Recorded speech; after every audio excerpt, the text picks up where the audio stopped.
नमस्कार। दैनिक shift time में आप सभी का बहुत बहुत स्वागत है। जम्मू कश्मीर के जिस तरह के हालात हैं, आम जनता के साथ युवा पीढ़ी और बुजुर्ग भी सड़कों पर हैं। कहा यह गया था अच्छे दिन आएंगे, पर क्या ये वाकई अच्छे दिन हैं? सियासी पार्टियों की अगर बात करें, आज विपक्ष की अगर बात करें, तो कहीं ना कहीं विपक्ष भी चरमराया हुआ नजर आता है। जिस तरह से खुलकर सामने आना होता है, वो विपक्ष नहीं दिख रहा, क्योंकि सत्ता पक्ष को उसकी कमियां दिखाने के लिए विपक्ष का मजबूत होना बहुत ही जरूरी है। क्योंकि जब तक विपक्ष मजबूती के साथ आम जनता के मुद्दों को उजागर नहीं करेगा, तो सत्ता पक्ष की नींद नहीं खुलेगी। पर वहीं दूसरी तरफ बात करें डेमोक्रेटिक प्रोग्रेसिव आजाद पार्टी की, क्योंकि जिस तरह से आप जानते हैं 40 वर्ष का उनका सियासी करियर कांग्रेस पार्टी के साथ था, गुलाम नबी आजाद साहब का। उसके बाद जब कोई मतभेद मनभेद में बदल गए, तो उन्होंने पार्टी को अलविदा कह दिया। पर वहीं लगातार सवाल गुलाम नबी आजाद साहब बार उठ रहे थे कि जब प्रोटोकॉल को एंजॉय कर रहे थे, जब उस पोस्ट को एंजॉय कर रहे थे, तब उन्होंने इस्तीफा क्यों नहीं दिया। खैर, उनकी ये व्यक्तिगत राय ही, पार्टियां छोड़नी, पार्टियों को ज्वाइन करना, ये नेताओं का काम है। पर उसी के चलते उन्होंने एक नई पार्टी का गठन किया, डेमोक्रेटिक प्रोग्रेसिव आजाद पार्टी को। अपने साथ साथ कई सारे नेताओं ने अलविदा कहा कांग्रेस को और डेमोक्रेटिक प्रोग्रेसिव आजाद पार्टी का दामन थामा। अब इस समय जो जम्मू के हालात है, इन सारे विषयों पर बात करने हम हमारे साथ जुड़ चुके हैं स्पोक्स पर्सन डेमोक्रेटिक प्रोग्रेसिव आजाद पार्टी के संजय मनास जी। ये किस तरह से इन हालातों को देखते हैं और क्या लगता है अगर इलेक्शन जम्मू कश्मीर में होते हैं, तो क्या डेमोक्रेटिक प्रोग्रेसिव आजाद, जिसके सरगना ये यूं कहेंगे, जिसके हेड गुलाम नबी आजाद है, जनता फिर से उन पर विश्वास जता पाएगी? चलिए बात करते हैं सर। सबसे पहले स्वागत है आपका। बहुत बहुत धन्यवाद रश्मि जी। जी संजय जी, स्पोक्स पर्सन है आप, तो बड़ी बेबाकी से बोलते, पर जिस तरह के हालात चल रहे हैं जम्मू में, अगर बात करें, काफ़ी सारे इश्यूज हैं। स्मार्ट मीटर की हम बात करें, प्रॉपर्टी टैक्स की बात करें, बेरोजगारी की बात करें, कई सारे ऐसे मुद्दे हैं जिन पर बात करना बहुत, और स्टेटहुड की बात करें।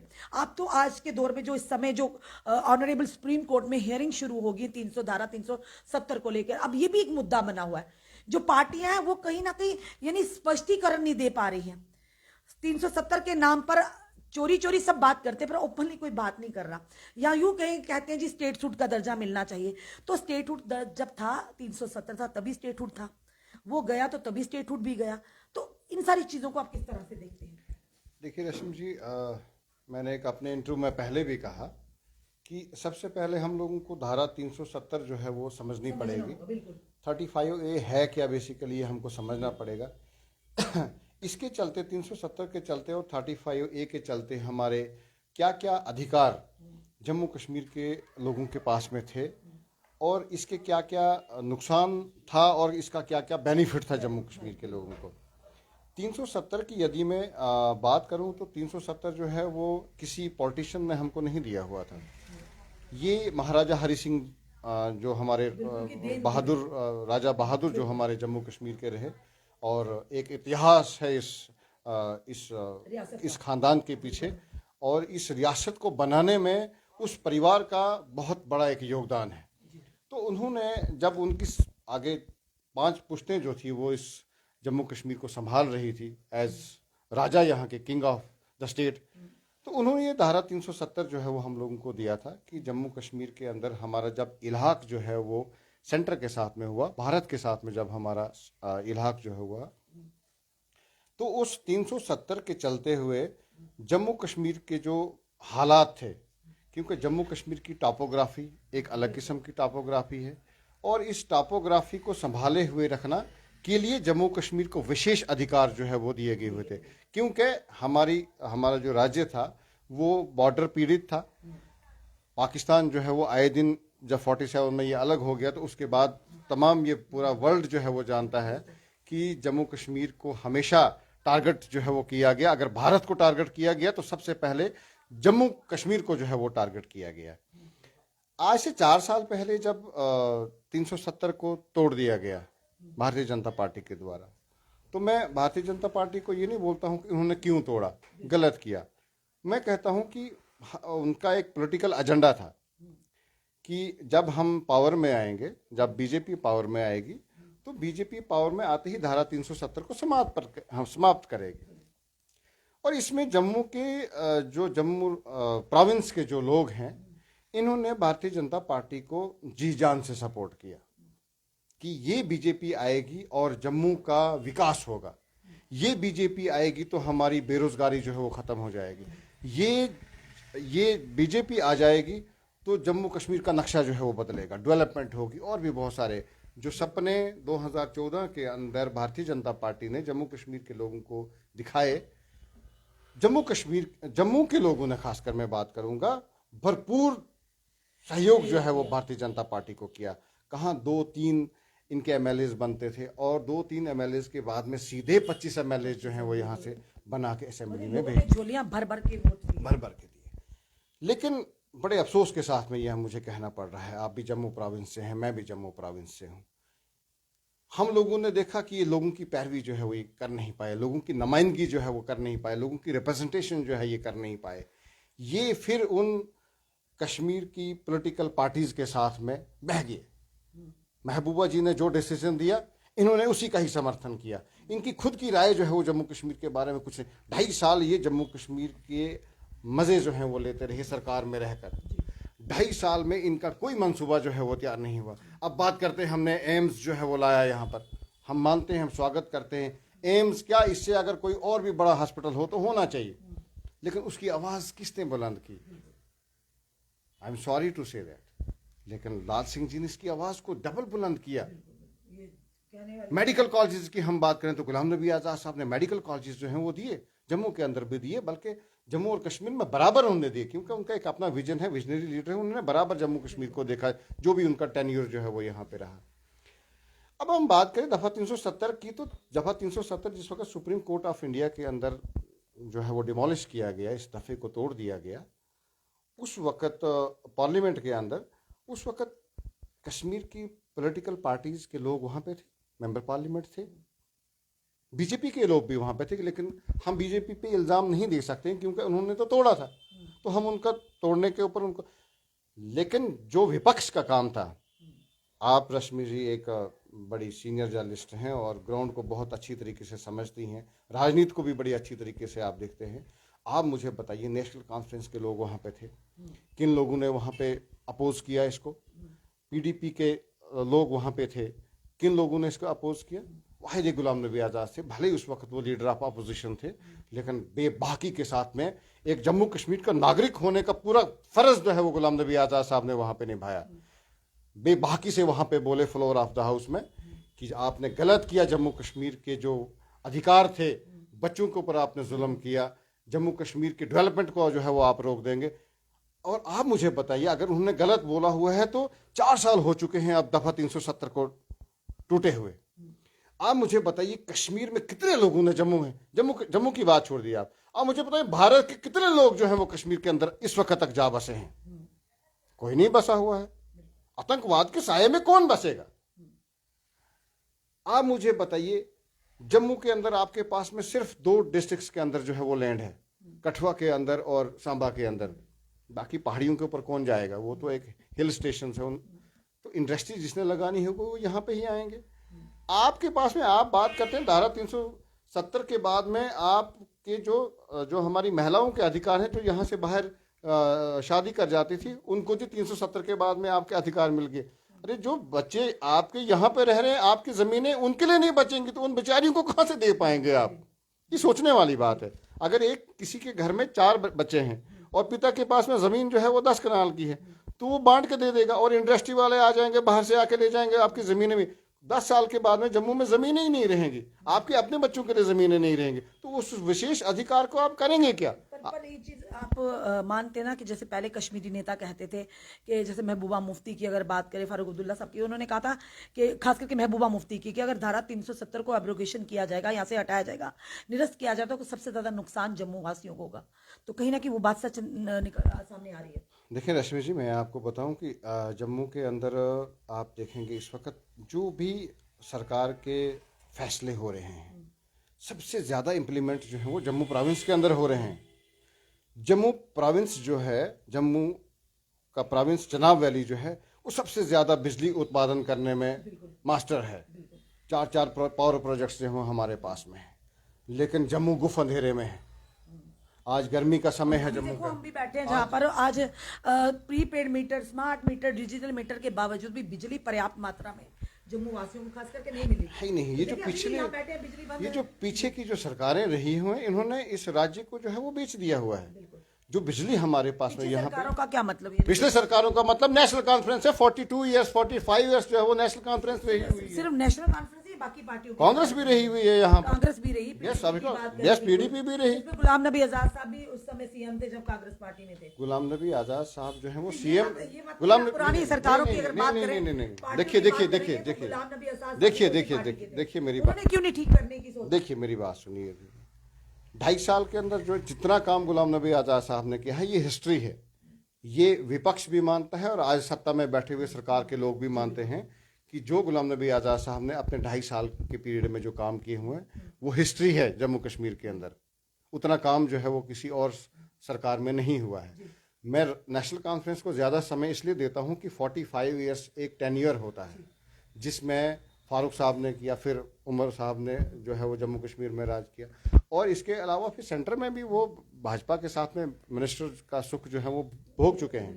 कहने का मेरा मतलब पर ये मैं एक चीज से आप नकार नहीं सकते हैं कि जैसे आतंकवाद की अगर बात करें, जब पुरानी सरकारों के समय का, आज से लगभग 30 से 35 साल हो गया आतंकवाद के साए में कश्मीर, जम्मू कश्मीर को आए हुए, खास करके कश्मीर घाटी की बात करें, पत्थरबाजी तो पीक पर थी। आपको नहीं लगता कि धारा 370 एब्डिगेशन के बाद भारत सरकार ने ये जरूर कहा कि कश्मीर के हालात को सुधारेंगे, अब उस सुधार की तरफ चल पड़े हैं। देखा जाए तो जो कहा गया था वो उस पर खरे उतर रहे हैं कि पत्थरबाजी पर लगाम लग गई है। आतंकवाद कहीं हद तक कम हुआ, जहां पर रोज आए दिन इस तरह की घटनाएं होती थी। एक दुकानदार, गरीब दुकानदार को मारा जाता था, स्कूल कॉलेजेस बंद रहते थे, बच्चे पढ़ाई से महरूम थे, लोगों का व्यवसाय ठप हो गया था, टूरिस्ट नहीं आते थे। पर वो चीजों में बढ़ोतरी हो रही, लोग अब खुलकर अपना व्यवसाय कर रहे हैं, टूरिस्ट की तादाद भी बढ़ रही है। तो आपको नहीं लगता कि कहीं ना कहीं वो चीजें हुई? और साथ ही साथ वाल्मीकि समाज की बात करें, गोरखा समाज की बात करें, महिलाओं की बात करें, उन्हें अधिकार मिले हैं। उन लोगों को जो 20-20, 25-25 सालों से जम्मू कश्मीर में रह रहे हैं, ये भाजपा का दावा कि इस तरह की चीजें हुई हैं। देखिए रश्मि जी, मैं किसी भी वर्ग के खिलाफ नहीं हूँ। हर राज्य के जो व्यक्ति हैं, जो वोटर्स हैं, उनको अधिकार है अपनी बात रखने का, उनको उनके अधिकार जो है वो मिलने चाहिए। जिस गोरखा समाज की आप बात कर रहे हैं, जिस वाल्मीकि समाज की आप बात कर रहे हैं, जिसमें आप रिफ्यूजीज़ की बात कर रहे हैं, उनको उनके अधिकार मिलने चाहिए, उनके वोटर्स राइट्स जो हैं वो मिलने चाहिए, नौकरियों में उनकी भागीदारी जो है वो होनी चाहिए, मैं बता रहा हूँ। लेकिन क्या ये 370 टूटने के बाद ही हो सकता था? क्या इससे पहले जो है वो बाहर के आईएएस जो हैं वो जम्मू कश्मीर में जॉब नहीं करते थे? करते थे ना पहले के, जो जितने भी बाहर के ऑफिसर जो होते थे वो जम्मू कश्मीर में 370 से पहले भी आते थे, और अब 370 के बाद भी आ रहे हैं। तो अगर इनको हटाना ही था, जैसे मैं समर्थन करता हूं कि आर्टिकल 370 के अंदर एक संविधान, एक निशान होना अनिवार्य था। हम भारत में रहते हैं, भारत हमारा देश है, भारत का तिरंगा जो है वो जम्मू कश्मीर के हर कोने में, हर हिल के ऊपर जो है वो होना चाहिए।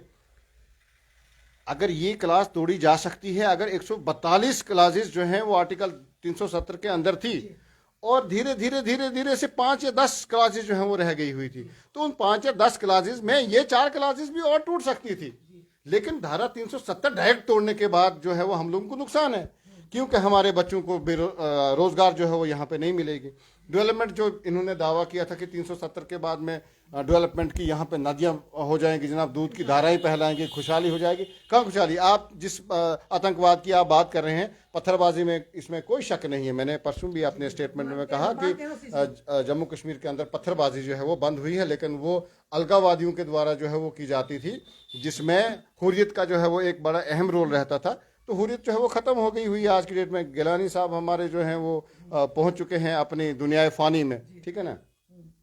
तो उसके बाद जो है वो अब पत्थरबाजी खत्म है। लेकिन आप आतंकवाद की बात करेंगे तो अभी भी आतंकवाद जो है, आपने डांगरी में देखे 8 लोग जो हैं वो मारे गए। ये पिछले दिनों की बात है। राजौरी के अंदर, पुंछ के अंदर जो है वो आए दिन आतंकवादी जो है वो हमले होते रहते हैं। और ये गवर्नमेंट ऑफ इंडिया की सर्वे है, ये सिक्योरिटी फोर्सेस की सर्वे है कि इस वक्त भी राजौरी, पुंछ के अंदर जो है वो 200 से 250 आतंकवादी जो हैं वो सक्रिय हैं इस वक्त। तो आतंकवाद खत्म कहाँ हुआ?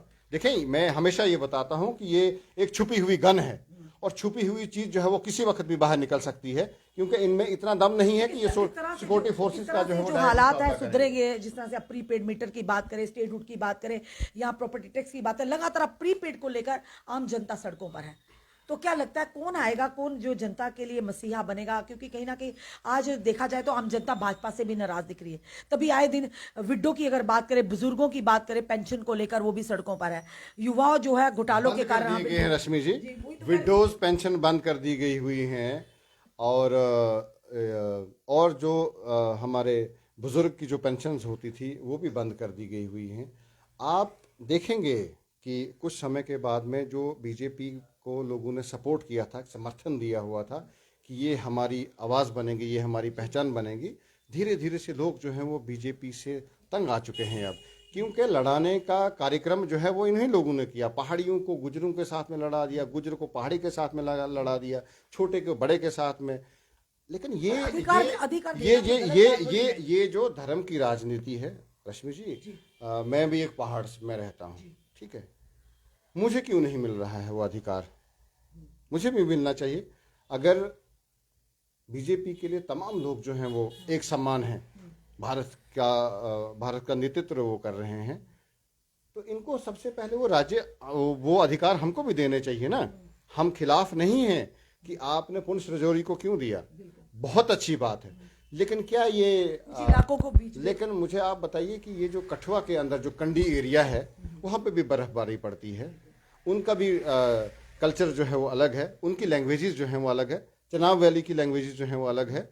आप टंगमर्ग और बाकी एरिया जो है कश्मीर का जो हिली एरिया है, तो उनको भी मिलना चाहिए ना राज्य का दर्जा, अपना राज्य का नहीं तो पहाड़ी स्टेटस जो है उनको भी मिलना चाहिए। आपने अपने वोट बैंक की खातिर कुछ जगहों के ऊपर कर दिया और फिर गुजरों और आपस में इनको लड़ाने का आपने प्रयास जो है वो कर दिया।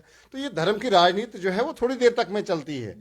आपको स्पष्ट राजनीति जो है वो करनी है, लोगों को उनके अधिकार जो है वो देने हैं, बेरोजगारी को खत्म करना है, अमन और शांति जो है वो राज्य के अंदर जो है वो बनानी है, तो तब जाके लोग ना आपको देंगे। आप इस वक्त देख रहे हैं कश्मीर से न्यूज आ रही है जो जिनके दम के ऊपर भारतीय जनता पार्टी जो कश्मीर के अंदर दम भरती थी, 50 से 60 लोग जो हैं वो भारतीय जनता पार्टी को छोड़ करके अब अलग फ्रंट जो है वो बनाने के मूड में आ चुके हैं।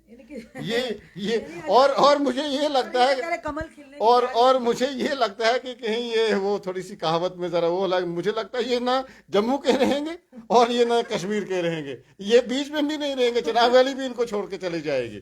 भाजपा की बात कर रही है, मैं भाजपा की बात कर रहा हूँ। जमीन खिसक चुकी है ना।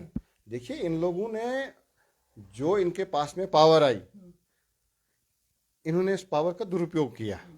दुरुपयोग करने के बाद में इन्होंने जो हमारी अफसरशाही थी उसको ग्रैब कर दिया। पर उन 25 एमएलए का क्या, जिन्हें जिताकर हमारी जनता ने भेजा था, आज वो कहीं नजर नहीं आते हैं। नहीं, उनको किस तरह से नजरें मिलाएंगे आने वाले समय में? देखा जाए तो किस तरह से जनता का जी उनको आया नहीं ना जो जिस काम के लिए उनको चुना। आप जर्नलिस्ट में हैं, आपको जर्नलिज्म के लिए चुना गया हुआ है। अगर आप बेहतरीन क्वेश्चन जो है वो करती हैं और लोगों के हित की बात आप करती हैं, अपने इलाके की आप बात करती हैं, तो आपको बेस्ट जर्नलिस्ट का जो है वो माना जाएगा कि रश्मि जी जो है अच्छा काम कर रही हैं अपने फील्ड के अंदर। इसी तरीके से राजनीति के अंदर भी बहुत सारे लोग होते हैं, उन सब लोगों में कुछ लोगों को चुन के एमएलएज बनाया जाता है, डीडीसीज बनाया जाता है, बीडीसीज बनाया जाता है। अब आप देख लीजिए कि इस वक्त डीडीसी जो इन्होंने बनाए हुए थे, जब उनके खुद के प्रोटोकॉल की बात आई तो प्रोटेस्ट के ऊपर बैठ गए। अब अभी कुछ मैं बहुत सारे मीडिया के अंदर देखता हूं, नहीं जी ये सरकार जो है वो काम नहीं कर रही है। अगर काम नहीं कर रही है, तुम्हारा कहना नहीं मान रही, तो आप रिजाइन करिए ना। आप रिजाइन भी नहीं करना चाहते हैं, आप प्रोटोकॉल का एंजॉय भी करना चाहते हैं और आपको काम लेना भी नहीं आता है। संजय जी, विपक्ष उस तरह से मजबूत नहीं दिख रहा नहीं है। विपक्ष जो है वो देखिए चरमरा गया विपक्ष। देखिए जिस भी देश का अपोजिशन जो होता है, विपक्ष जो होता है वो मजबूत होता है, वो सरकार से कान खींच के काम जो है वो लेते हैं। भारत के अंदर विपक्ष जो है वो कमजोर है, इसमें कोई डाउट नहीं है। तो आप लोग भी विपक्ष में हम हैं, लेकिन जब से हमने विपक्ष को संभाला हुआ है जम्मू कश्मीर के अंदर, आप इस वक्त देखिए राजनीति में टोटल बदलाव है। पहले नेता के पास में जनता जो है वो जाती थी, नेता कहता था जनता मेरे पास में आए। इस वक्त आप देखिए गुलाम नबी आज़ाद साहब जो हैं वो चनाब वैली के दौरे के ऊपर हैं और मतलब मुझे लगता है कि रेस्ट वाइल जो जहां रोड है, रोड से भी कई किलोमीटर जो है वो आज़ाद साहब अंदर जाकर जो है लोगों के गांव में जाकर जो है वो लोगों से मुलाकात कर रहे हैं। ये बदलाव है, ये बदलाव है और लोगों तक में पहुंचने का प्रयास है ताकि लोगों के जो मसले आज की डेट में हम विपक्ष में होकर हल कर सके वो कर रहे हैं, और जब सरकार बनेगी हम लोगों की तो सरकार में बैठकर भी उन मसलों को जो है वो हल किया जाएगा। जम्मू कश्मीर इलेक्शन होते हैं तो डीएपी यानी डेमोक्रेटिक प्रोग्रेसिव आजाद पार्टी डेमोक्रेटिक आजाद पार्टी जो है वो जम्मू कश्मीर राज्य की बागडोर संभालेगी और जम्मू कश्मीर के लोगों यानी पर काम करेगी। पहले वो तो रविंद्र राणा जी तो सपना देख रहे हैं कि हाँ जी सीएम रश्मि जी, आप मुझे बताइए, आप देखें जर्नलिज्म को छोड़ दीजिए, संजय मनहास भी पॉलिटिकल लाइन को छोड़ देता है, बीइंग नागरिक ऑफ जम्मू एंड कश्मीर, हम लोग सोच के बताएं कि आपको क्या लगता है कि गुलाम नबी आजाद साहब के बराबर का जम्मू कश्मीर के अंदर कामकाज करने में कोई नेता है? कद में नहीं, कामकाज करने में कोई नेता आपको नजर आ रहा है? मुझे बताइए जरा आप मुझे नहीं जनता के ऊपर तो ये जनता जिस वक्त जनता जो है वो जनता डिसाइड करेगी, हम किसी के लिए नहीं कहेंगे। जनता जिस हमारे लिए सारे नेता एक समान। जनता जिस वक्त वोट करेगी, हम वोट की बात वही मैं कह रही हूँ। जर्नलिस्ट इस वक्त जो है वो किसी की ना हिमायत करते साहब के कद के बराबर का और कामकाज के ये जनता डिसाइड, ये जनता जनार्दन, ये जनता जनार्दन सबसे बढ़ के सब जनता के बीच में है और जनता से बातचीत कर रहे हैं, जनता के मसले मसाइल जो है वो हल कर रहे हैं। इस वक्त भी जो स्मार्ट मीटर्स जम्मू में चल रहे हैं, डेमोक्रेटिक प्रोग्रेसिव आजाद पार्टी के वर्करान ही प्रोटेस्ट कर रहे हैं। आप यहाँ पे म्युनिसिपैलिटी के अंदर आप देखिए, म्युनिसिपैलिटी के आप अंदर देख लीजिए, बाहर भी देख लीजिए, प्रोटेस्ट मजबूत तौर पर आना था।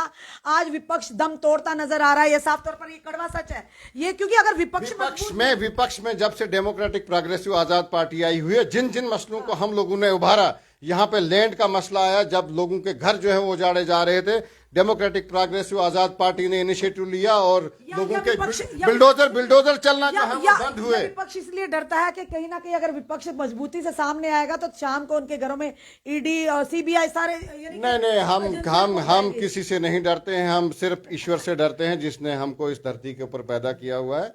बाकी हम लोग जनता की खातिर राजनीति में हैं और जनता की खातिर गुलाम नबी आजाद साहब पूरे भारतवर्ष का भ्रमण करके जम्मू कश्मीर में आए हुए हैं। अब लास्ट के फाइनल जो है वो हम यहाँ से ही खेलेंगे और लोगों को एक बेहतरीन जिंदगी और बेहतरीन जम्मू कश्मीर बनाएंगे। चलो धन्यवाद संजय मनहास जी। ये थे हमारे साथ डेमोक्रेटिक प्रोग्रेसिव आजाद पार्टी के स्पोक्स पर्सन संजय मनहास जी। बड़ी बेबाकी से बोलते हैं पर कहीं ना कहीं उम्मीद और सपने तो हर कोई देखता है और सपने देखने भी चाहिए, क्योंकि जिंदगी का नाम ही सपना, एक सपना है। तो कहीं ना कहीं ये सपने सत्य तब होते हैं जब कहीं ना कहीं अगर बात करें आम जनता की, आज हमारी जनता बिजली पानी से परेशान है। देखिए अभी हम भी बैठे हैं, जिस दफ्तर में बैठे हुए हैं, बिजली यहाँ पर नहीं है और कोई पता नहीं कब आए कब नहीं आए। ये तो किसकी देन है? यानी यही अच्छे दिन है जनाब। प्रीपेड मीटर आप लगा रहे हैं, आप पहले डिजिटल लगाया फिर स्मार्ट मीटर लगाया, आपको वो भी पसंद नहीं आए। आपने कहा जनता ढीठों की तरह सब कुछ लेती जा रही है, चुप करके सहती जा रही है, चलिए अब प्रीपेड में आजमा कर देखते हैं। तो जनाब ऐसा नहीं चलेगा। और साथ ही साथ पार्टियां बदलने से नेता कोई जनता के हिमायती नहीं बन जाते। मजा तब है बिन पार्टी की भी अब जनता के मुद्दों को बेबाकी से लेकर सामने आए, ताकि पता चले वाकई जनता के हित की बात कर रहे हैं। पर देखना यह है कि जिस तरह के अब हालात चल रहे हैं, भाजपा ये सपना देख रही है कि 50+ का लक्ष्य, यानी कि जम्मू कश्मीर में होगा भारतीय जनता पार्टी का सीएम। पर उसी में अगर गिनती की जाए 47 जो सीट्स हैं वो कश्मीर की और 43 यहाँ की है, तो उसके बावजूद भी आप अभी भी सपना देख रहे हैं। तो सवाल यह है कि जब तक जनता को मूलभूत सुविधाएं नहीं दी जाएंगी, आपने वायदा किया था अच्छे दिन, पर वहीं दूसरी तरफ आप विपक्ष पर भी सवाल उठ रहे हैं कि विपक्ष इतना घबराया क्यों, विपक्ष डरता क्यों है, विपक्ष चरमरा क्यों रहा है, विपक्ष की सांसें क्यों थमती जा रही हैं। ये बड़ा सवाल है, क्योंकि जिस देश में विपक्ष स्ट्रांग होगा, जिस राज्य में, जिस यूटी में विपक्ष स्ट्रांग होगा, वहां की आम जनता के मुद्दे जल्द हल होंगे। यानी कि वो अपने बल के जोर पर भी उन मुद्दों को हल करने की प्रयास करते हैं। पर जिस जगह का विपक्ष ही सोया हुआ हो, ढीला हो, डरपोक हो, तो कैसे चलेगा जनाब? जनता के मुद्दों को कौन उजागर करेगा? फिलहाल देखते हैं आने वाले समय में क्या करवट लेते हैं। क्या लगता है, पार्टियां बदलने से नेताओं की छवि क्या जनता के दिलों में अच्छी बन जाती है, या पार्टियां बदलकर वो ये सोचते हैं आज यहां पर कल वहां पर, जनता ने तो फिर भी हमें संभालना है, जनता ने तो फिर भी हमें समर्थन देना है। पर जनता अब जागरूक होगी अब जनता को डिसाइड करना होगा, जनता का जो फैसला होगा सर्वोपरि होगा, क्योंकि जनता जनार्दन ही है जो सरकारें बनाती भी है और गिराती भी है। अब देखना यह है पिछले 8 सालों में जनता ने क्या खोया क्या पाया। और सबसे बड़ी बात, धारा 370 को निरस्त करने के बाद जनता से जो वायदे किए गए थे, खुशहाली खुशहाली होगी, अच्छे दिन, और देखा आपने जनता किस तरह से सड़कों पर नाच नाच कर कह रही है ये अच्छे दिन। आपका क्या कहना है इस वीडियो को देखकर? अपने कमेंट, अपने सुझाव हमें जरूर दीजिए। इस वीडियो को जितना हो सके शेयर कीजिए। जुड़ी रहे हमारे साथ अगले अपडेट के लिए। जय हिंद, जवाहर।